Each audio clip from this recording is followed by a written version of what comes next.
The signal came on a Tuesday morning when most of the world was still waking up. It did not arrive through radio telescopes or secret military channels. It came through everything.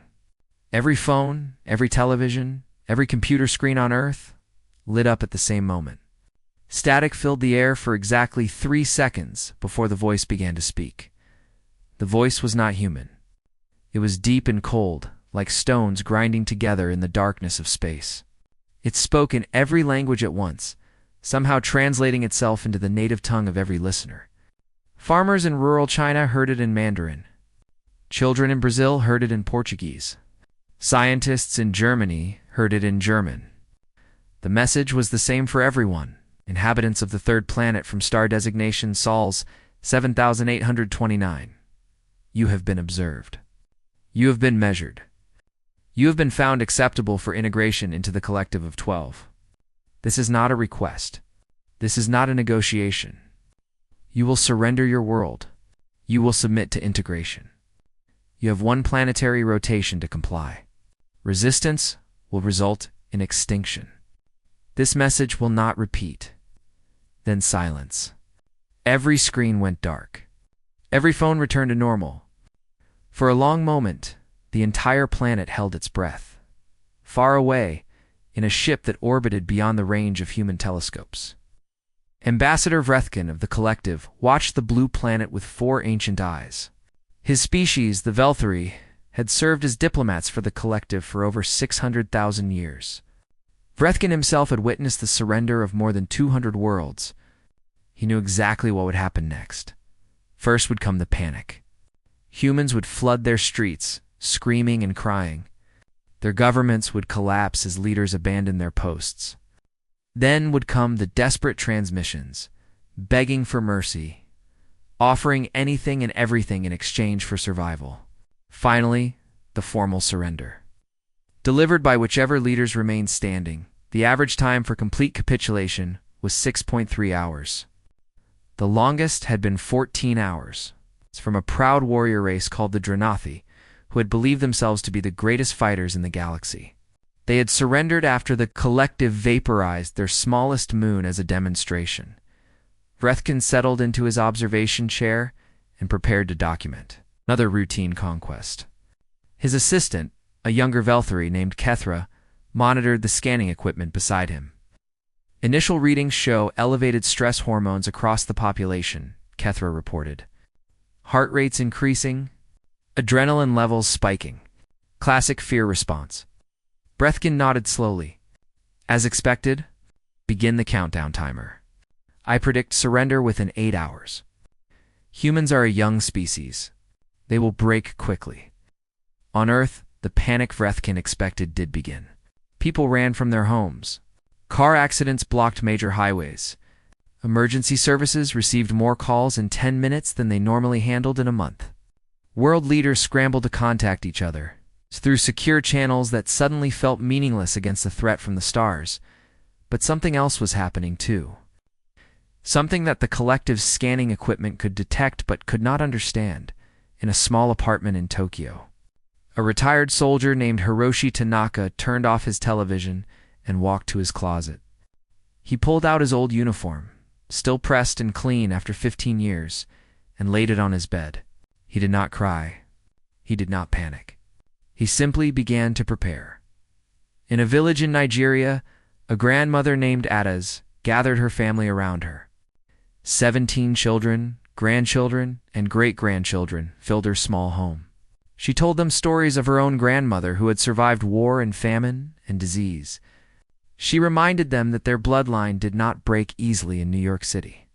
A young woman named Sarah Chen walked into her fire station and found every single member of her crew already there, waiting without being called.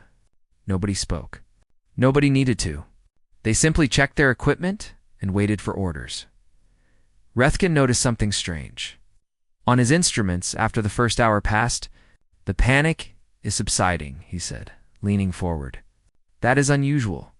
Most species maintain elevated stress responses until surrender." Kethra checked the readings twice before responding. Ambassador, global communication has increased by 347% since the message. but none of it is directed toward space. They are talking to each other. About surrender terms? Unknown. We cannot decrypt all of their languages quickly enough. But the tone does not match previous surrender communications. There is no begging, no pleading. Vrethkin felt a small flicker of something he had not experienced in a very long time. He pushed it aside and continued to watch. The hours passed. 3, 4, 5, 6. No surrender came in Geneva. Switzerland, a facility that did not appear on any map, opened its doors for the first time in 40 years. Black vehicles with no license plates carried passengers from airports around the world. They traveled through tunnels carved into the Alps, past security checkpoints that verified identity through methods known only to a handful of people on Earth. The meeting room at the heart of the facility could hold 500 people. On this day, it held exactly that number. Presidents sat beside dictators. Ancient enemies shared armrests. Religious leaders who had never agreed on anything in their lives nodded at each other with grim understanding. General Marcus, Chen of the United Nations Security Council, stood at the front of the room. He was 63 years old, with gray hair and steady hands that had never shaken in his life. He looked at the assembly before him and felt something close to pride. "They expect us to break," he said, his voice carrying to every corner of the room without electronic assistance. "Their psychological profile of our species is based on observation, not experience. They have watched us fight each other for centuries. They have seen our wars, our hatred, our division. They believe these things make us weak." He paused, letting the silence stretch.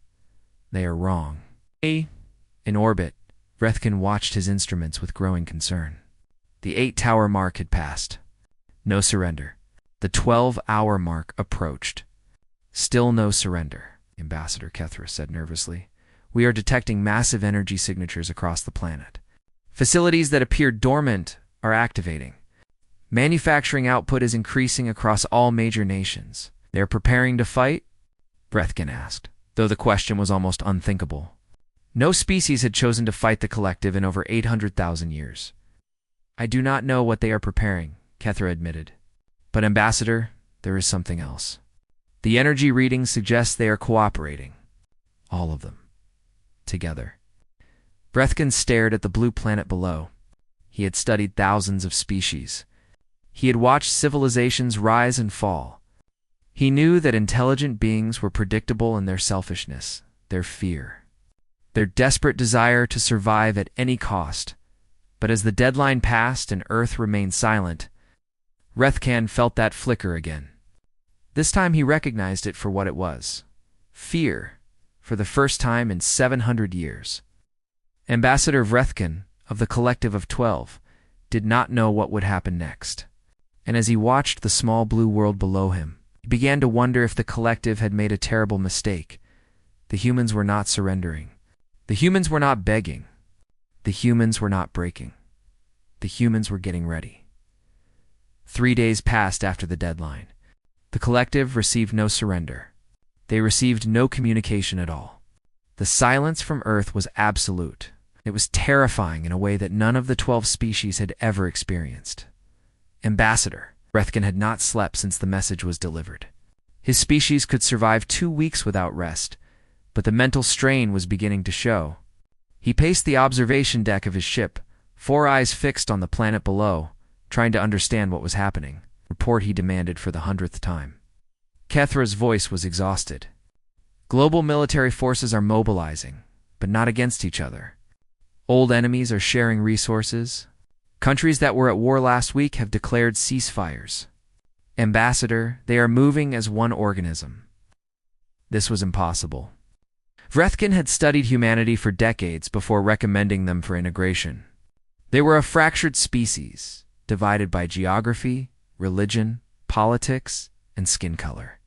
They fought wars over invisible lines drawn on maps. They killed each other over differences in belief. They were perfect candidates for conquest, because they would never unite, and yet they were uniting in the bunker beneath the Swiss Alps. General Marcus Chen had not slept either. But unlike Vrethkin, he was not confused. He was focused. Around him, The greatest gathering of human leadership in history worked toward a single goal. The factories in Russia are now operating at full capacity, reported a Russian general who had once been Chen's enemy.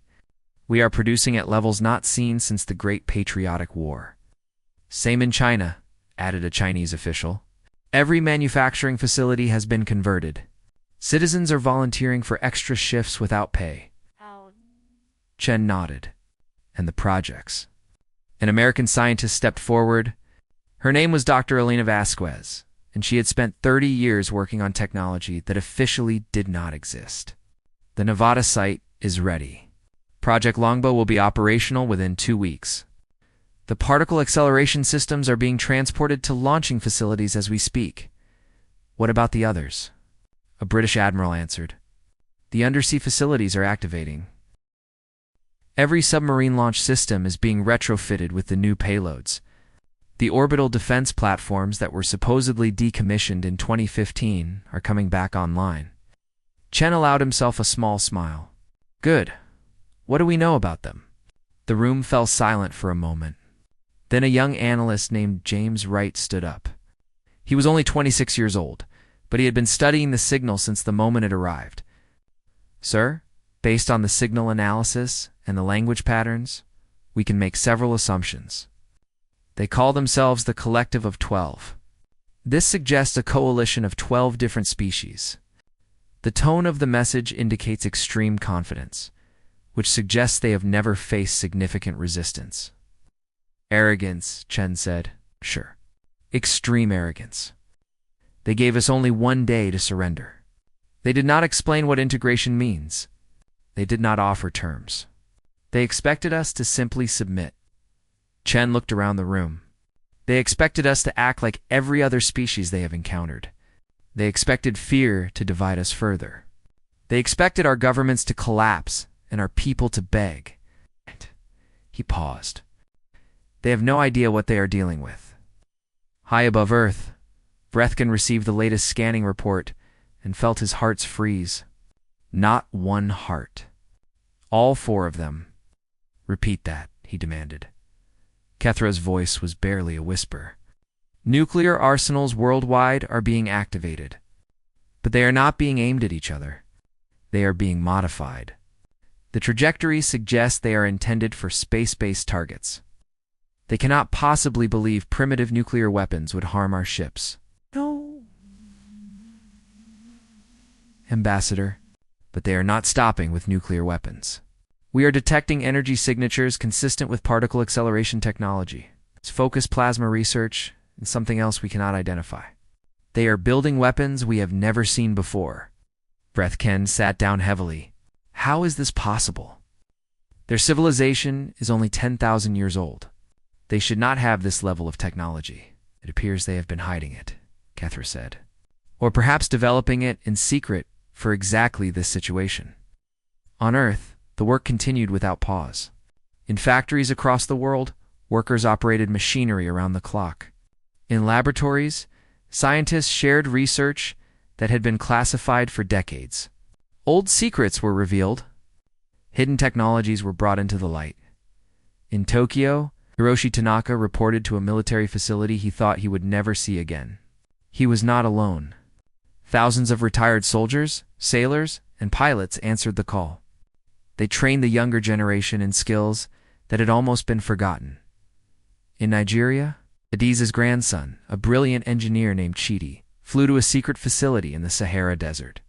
There, he joined a team of engineers from 40 different countries, all working on the same project, building ships that could carry humans to the stars, in New York. Sarah Chen and her fire crew were reassigned to a new unit. They would not be fighting fires anymore. They would be learning to fight something far more dangerous. The collective watched all of this with growing horror.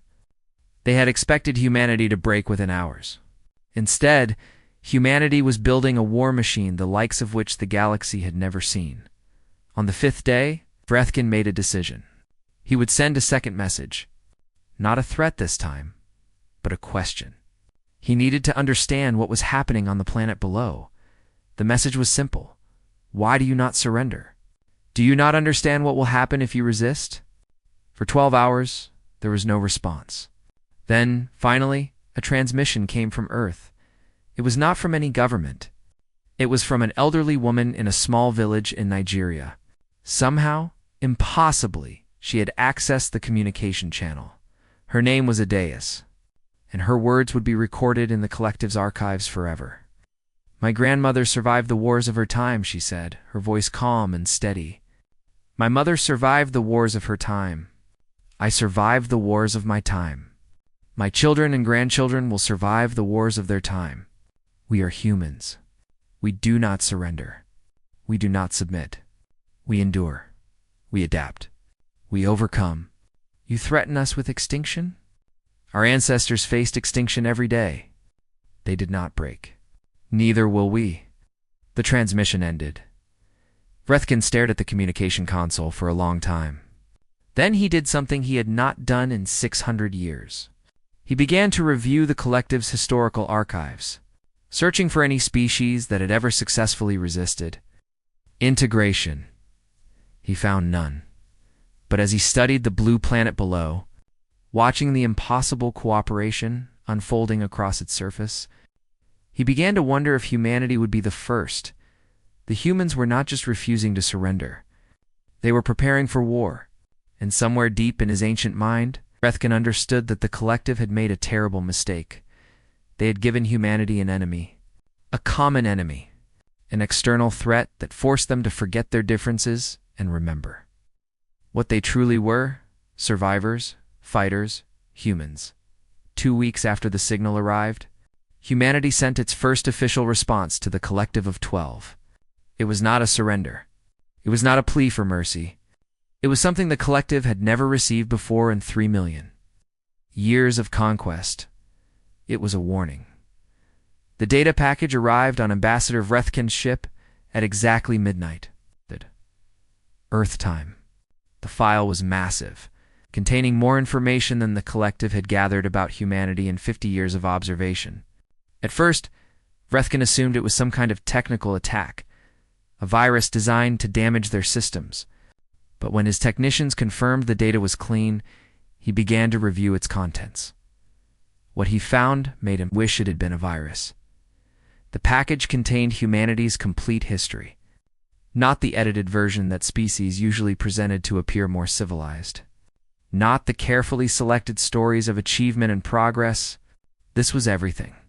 Every war, every genocide, every act of cruelty humans had ever inflicted upon each other.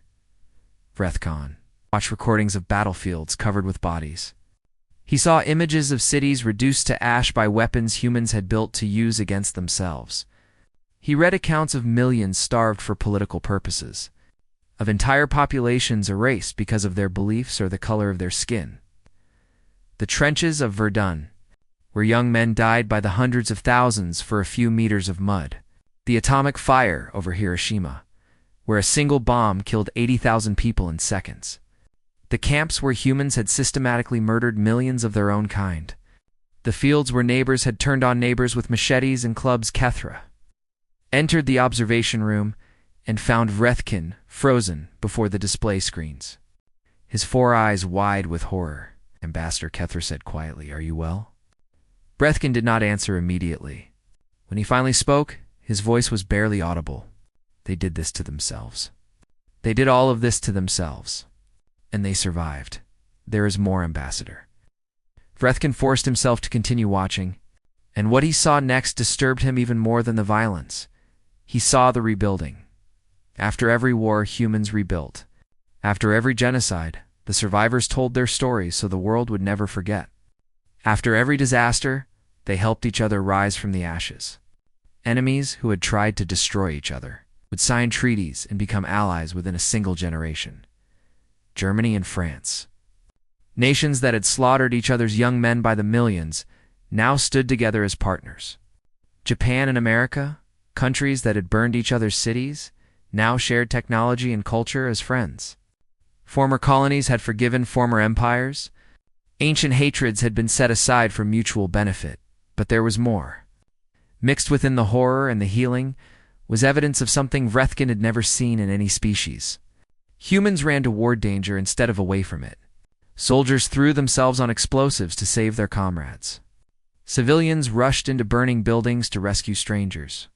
Parents shielded their children with their own bodies, choosing death so that others might live. They called it sacrifice. It was a concept that had no translation in any language of the collective.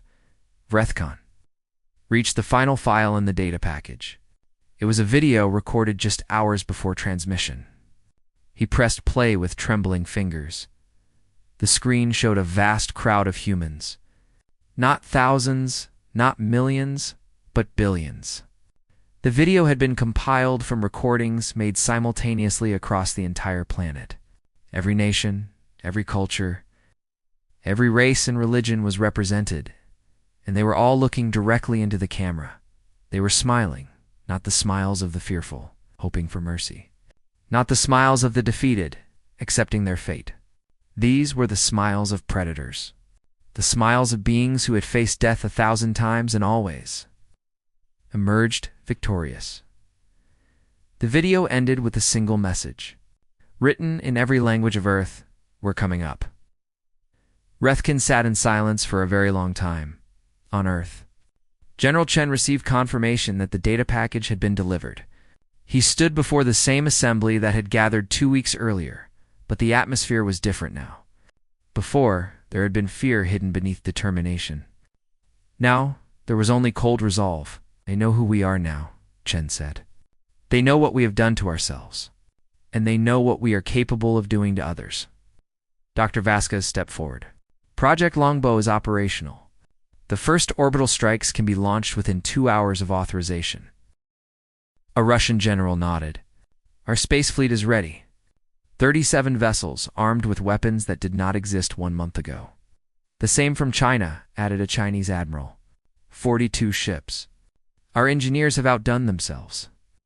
Chen looked around the room. Representatives from every nation reported the same thing. In 2 weeks, humanity had accomplished what should have taken decades. They had built a space fleet. They had developed weapons that could challenge alien technology. They had transformed from a divided species into a unified war machine. But more importantly, they had done something the collective never expected. They had turned their greatest weakness into their greatest strength. Humanity's history of violence was not a source of shame. It was a resume. Every war they had fought against each other was training. Every weapon they had built was a prototype. Every survival strategy they had developed was now being applied to a new enemy. Chen turned to the final item on his agenda. "The diplomatic message," he said. "Has it been prepared?" An old woman stepped forward. Her name was Adaze, and she had been brought to the bunker after her unauthorized transmission had impressed the world's leaders. She carried a simple piece of paper in her weathered hands. "It is ready," she said. "A message for their leaders, if they wish to avoid what is coming." Chen took the paper and read it silently. When he looked up, his eyes were hard. "Send it." The message traveled through space at the speed of light, arriving at Vrethkon's ship within seconds. It was short. It was simple. And it was terrifying. To the collective of 12. You have threatened our world. You have demanded our surrender. You have promised our extinction. We respond as follows. We do not surrender. We do not submit. We do not break. You have 1 week to withdraw from our solar system. If you remain, we will come for you. And we will not stop until every ship is destroyed, every world is humbled. And every species in your collective understands what happens when you threaten humanity. We have spent 10,000 years learning to fight. We have spent 10,000 years learning to survive. Now, we will show you everything we have learned. This is not a threat. This is a promise. There was no signature. There didn't need to be. Vrethkon read the message 3 times. Then he opened a channel to the collective command. His voice, when he spoke, was the voice of a being who had finally understood the nature of his enemy. "We need to talk," he said. "Immediately. We have made a terrible mistake." The emergency session of the Collective Council had not been called in over 100,000 years. The last time all 12 species had gathered in such haste, supernova had threatened to destroy an entire sector of their territory. This time, the threat was far more terrifying. This time, the threat was humanity. The council chamber floated in the void between stars, a massive station built specifically for moments of crisis. Rethkin stood at the center of the room, surrounded by representatives of the 11 other species that made up the collective. Some were ancient beyond human comprehension. Others were younger, but still had ruled the stars for millennia before humanity had learned to make fire. All of them were afraid. Explain yourself. Ambassador demanded High Arbiter Zethral of the Korvathi, a species of crystalline beings that had achieved immortality 3 million years ago. Why have you called this session? Why have you not simply destroyed this primitive world, as we have destroyed thousands before it? Vrethkin activated the display systems. The chamber filled with images from Earth, recordings from the data package humanity had sent, and analysis reports from collective intelligence divisions. Watch, Vrethkin said simply, and understand. The council watched in silence as the history of humanity unfolded before them. They saw the wars, the genocides, the atomic weapons used not against aliens, but against other humans. They saw the brutality that humans had inflicted upon their own kind for 10,000 years. This is supposed to frighten us? Scoffed Commander Velrath of the Dranathi military caste. They are violent savages who cannot even stop killing each other. We will crush them easily. Keep watching, Vrethkin said. The images shifted. Now the council saw the rebuilding. They saw enemies becoming allies. They saw nations that had destroyed each other learning to work together. They saw humans adapting, evolving, overcoming every obstacle that stood in their way. You do not understand, Vrethkin said, his voice heavy with the weight of his realization. We have conquered 4,000 worlds. We have faced species that lived for millions of years. We have destroyed civilizations that achieved technological singularity that mastered the fabric of reality itself. They all surrendered because they had one thing in common. He paused, letting the silence stretch. They valued survival above all else. Vrethkin projected the final images from humanity's data package. Soldiers charging into certain death, medics running toward explosions, parents shielding children with their own bodies, firefighters climbing burning towers, while everyone else fled downward. Humans do not value survival above all else, Vrethkin continued. They have concepts that do not translate into any of our languages. Honor, duty, sacrifice, love. They will die, willingly and without hesitation, for abstract ideas. For people they have never met. For future generations they will never see. The council shifted uncomfortably. These concepts were foreign to species that had evolved past individual death, that had achieved immortality through technology or transcendence. We threatened their extinction, Vrethkin said. We gave them an enemy that was not each other. We united the single most violent, adaptable, and relentless species this galaxy has ever produced. He brought up the latest intelligence reports. In 2 weeks, they have built a space fleet from nothing. They have developed weapons that rival our own technology. They have achieved levels of cooperation that our analysts believed were impossible for their species. Impossible? Questioned Elder Marathia the Sylvanth, a species of beings that existed as pure thought. Explain. Humans are tribal by nature, Vrethkin explained. They form groups and compete against other groups. Nation against nation. Religion against religion. Race against race. Our strategy has always been to exploit these divisions, to let conquered species tear themselves apart from within. He displayed a map of Earth, showing the current state of global cooperation. But when faced with an external threat, something changes in them. Their tribal instinct does not disappear. It expands. Suddenly, all of humanity becomes one tribe, one species, one family, and they direct all of their competitive energy, all of their violence, all of their genius outward at the common enemy. The council was silent. Vrethkin continued. There is more. I have been studying their history in detail. Humans have a pattern that I have never seen in any other species. When they defeat an enemy, they do not simply destroy them. They absorb them. They teach them. They make them stronger. Showed images of Germany and Japan. Nations that had been enemies of humanity's most powerful countries, now standing as close allies. He showed former colonies that had become partners with their former rulers. He showed religious groups that had waged war for centuries, now working together on humanitarian projects. They call it reconciliation, Vrethkin said. They call it forgiveness. And it is perhaps the most terrifying thing about them. Commander Velrath stood up. You speak as if we should fear these creatures. We have weapons that can shatter planets. We have fleets that have conquered galaxies. What can they possibly do to us? Vrethkin looked at the Dranathi commander with something approaching pity. They can survive. No matter what we do to them, some will survive. And those survivors will remember. They will rebuild. They will adapt. And they will come for us, projected the final message humanity had sent. The council read it in silence. This is not a bluff, Vrethkin said. I have studied their psychology. When humans make a promise like this, they keep it. They will chase us across the galaxy if necessary. They will fight for generations if they must. They will never stop. Elder Marathi spoke again, their voice echoing through multiple dimensions. What do you suggest, Ambassador? Vrethkin took a deep breath. I suggest we consider something the collective has never done in 3 million years. I suggest we negotiate. As equals, the chamber erupted in chaos. Species that had not raised their voices in millennia shouted in outrage. The very idea of treating a primitive species as equals was unthinkable. But Vrethkin stood firm. The alternative is war. And I believe for the first time in our history, we would lose.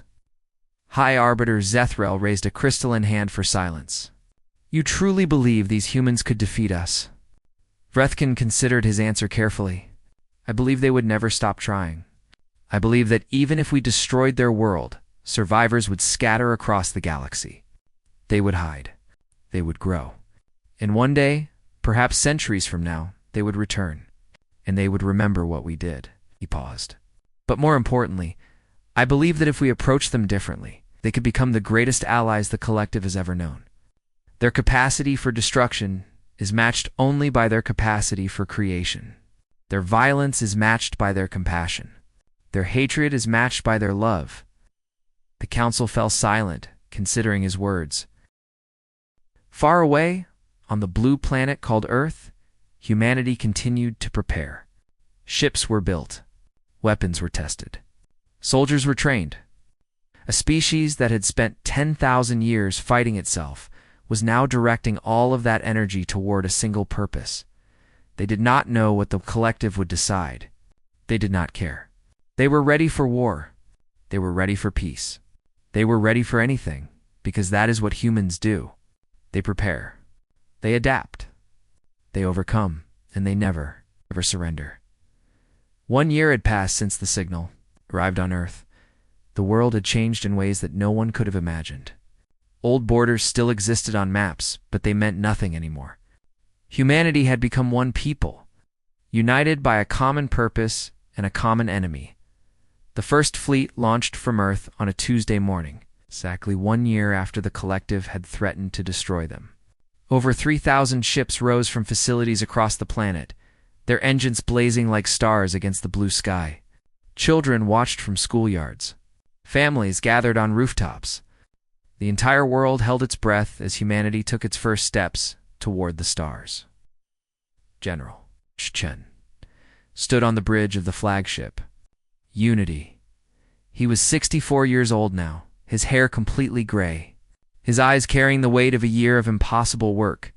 Around him, officers from every nation on Earth worked side by side. Russian and American, Chinese and Japanese, Israeli and Iranian. Old enemies, now brothers and sisters in arms.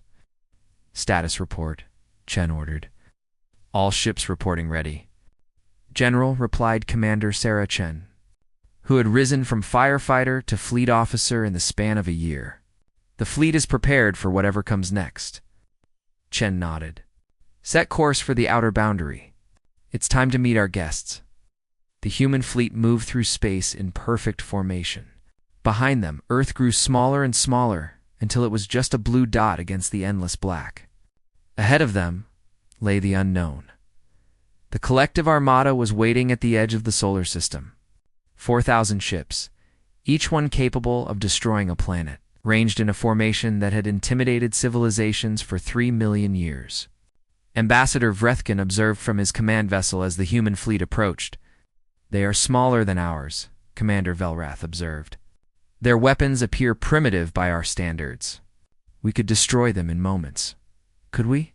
Vrethkin asked quietly. "Look at them, Commander. Really look." The human ships moved with perfect coordination, despite being built by dozens of different nations. Despite carrying crews that spoke hundreds of different languages, they operated as one. There was no hesitation, no confusion, no weakness in their formation. "They learned to do this in 1 year," Vrethkin said. "Imagine what they will be capable of in 10 years. In 100? In 1,000. The two fleets faced each other across the void. Thousands of weapons powered up on both sides. For a long moment, the galaxy held its breath. Then a transmission came from the human flagship. General Chen's face appeared on every screen in the collective fleet. He looked tired but determined, an old soldier who had one more battle to fight. Behind him stood representatives from every nation on Earth, presidents and prime ministers, scientists and soldiers, elders and children. All of humanity represented in a single image. "People of the collective," Chen said, his voice calm and steady. "1 year ago, you threatened our world. You demanded our surrender. You promised our extinction." He paused, letting the words sink in. "We have a counteroffer." The image shifted to show Earth as it was now. Not the divided planet the collective had observed for decades, but something new. Cities rebuilt with technology that had not existed a year ago. Deserts blooming with life. Clean energy powering a world that had finally learned to work together. "We spent 10,000 years learning to live with enemies," Chen continued. "We fought wars that killed millions, then signed treaties that turned enemies into friends. We developed weapons that could destroy our world, then chose not to use them. We divided ourselves by nation, religion, race, and ideology, then learned to see past those differences." Oh. The image returned to Chun's face. His expression softened slightly. "See, we understand something that perhaps you do not. The greatest victory is not the destruction of an enemy. It is the transformation of an enemy into an ally." The collective council members watched in stunned silence. No species had ever spoken to them this way. No species had ever offered them anything other than surrender. "We are offering you something unprecedented," Chen said. "Join us. Not as conquerors or conquered, but as equals, partners, friends. We can teach you what we have learned about cooperation, about reconciliation, about building bridges across differences that seem impossible to overcome." His expression hardened slightly. "But if you choose to fight, understand what you are facing. We are a species that has practiced war against the only opponent that ever truly challenged us, ourselves. We have developed every weapon, every strategy, every tactic over 10,000 years of conflict. And now, for the first time in our history, we are united." The camera panned across the human fleet. Every ship powered its weapons. Every crew member stood at their station. Every face showed the same cold determination. "You have 1 hour to decide," Chen said. "Peace or war? The choice is yours." The transmission ended. On the collective command ship, chaos erupted. Some species demanded immediate attack. Others counseled retreat. The Dranathi wanted to test human weapons in battle. The Sylvanth wanted to study them further before making any decision. Vrethkin stood silently, watching the human fleet through the observation window. He had spent a year studying this species. He had watched them build a civilization from nothing, then nearly destroy it, then build it again. He had seen their capacity for violence and their capacity for love. He understood them better than any being in the collective. "High Arbiter," Vrethkin said finally, his voice cutting through the arguments. "I recommend we accept their offer." "Why?" Zethril demanded. "They are primitives. We are the collective. We do not negotiate with lesser species." Vrethkin turned to face the council. "Because they are not a lesser species. They are something we have never encountered before. They are beings who have mastered the art of turning enemies into allies. And I believe if we give them the chance, they will do the same with us." He paused. "But more importantly, I believe that if we refuse, they will do exactly what they promised. They will fight. They will never stop fighting. And even if we destroy them today, we will have created an enemy that will haunt the collective for eternity." The hour passed slowly. Both fleets waited, weapons ready, crews prepared for whatever came next. Then, 10 minutes remaining, a transmission came from the collective flagship. It was simple. It was unprecedented. And it changed the course of galactic history. "We accept." The human fleet stood down. The collective armada powered down their weapons. For the first time in 3 million years, the collective of 12 had chosen peace over conquest. General Chen received the message on the bridge of the Unity. He read it 3 times, then looked around at his crew. Sarah Chen was crying quietly. Russian and American officers embraced. Enemies who had become family celebrated together. Chen allowed himself a small smile. "Contact the collective flagship," he said. "Tell them we look forward to meeting them. The negotiations that followed would take years. The alliance that eventually formed would reshape the galaxy. Humanity would bring their unique gifts to the collective. Their creativity, their adaptability, their stubborn refusal to accept defeat. In return, the collective would share 3 million years of knowledge and technology. But the historians who recorded these events would note that the true turning point came not from a battle or a treaty, it came from a choice. The collective had expected humanity to surrender. Instead, humanity had offered something more terrifying, a hand extended in friendship. Because any species can destroy. Any civilization can wage war. But only humans could conquer a galaxy by offering the same hand that held the sword, and that the histories would record, was why humanity's response to the galactic signal was truly terrifying, not because of their weapons, not because of their violence, but because of their capacity for forgiveness. And that was something the galaxy had never seen before.